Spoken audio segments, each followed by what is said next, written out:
وهذا نص الرسالة.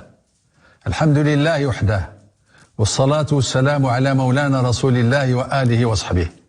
شعبي العزيز، لقد حرصنا منذ أن تقلدنا الإمامة العظمى مطوقين بالبيعة الوثقى على توفير كل ما يلزم لشعبنا الوفي للقيام بشروط الدين، فرائده وسننه، عباداته ومعاملاته، على مقتضى ما من الله به على الأمة المغربية من التشبت بالأركان والالتزام بالمؤكد من السنن والاحتفال بأيام الله التي منها عيد الأضحى الذي سيحل بعد أقل من 4 أشهر.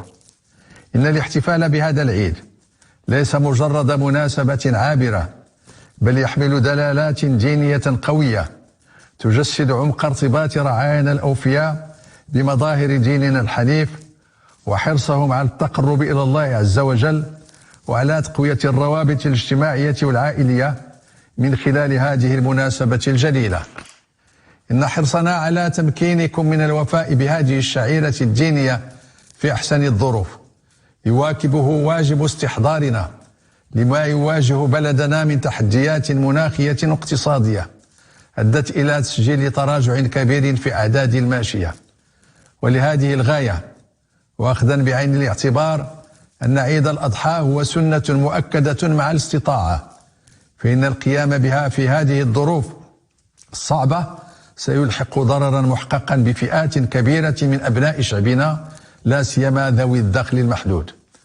ومن منطلق الأمانة المنوطة بنا كأمير المؤمنين والصاهر الأمين على إقامة شعائر الدين وفق ما تتطلبه الضرورة والمصلحة الشرعية وما يقتضيه واجبنا في رفع الحرج والضرر وإقامة التيسير، والتزاما بما ورد في قوله تعالى: وما جعل عليكم في الدين من حرج، فإننا نهيب بشعبنا العزيز إلى عدم القيام بشعيرة أضحية العيد لهذه السنة.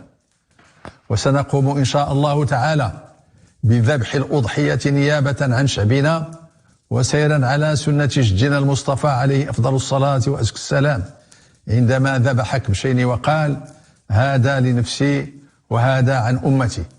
شعبي العزيز، نهيب بك أن تحيي هذا عيد الأضحى إن شاء الله وفق طقوسه المعتادة ومعانيه الروحانية النبيلة وما يرتبط به من صلاة العيد في المصليات والمساجد وإنفاق الصدقات وصلة الرحم، وكذا كل مظاهر التبريك والشكر لله على نعمه مع طلب الأجر والثواب.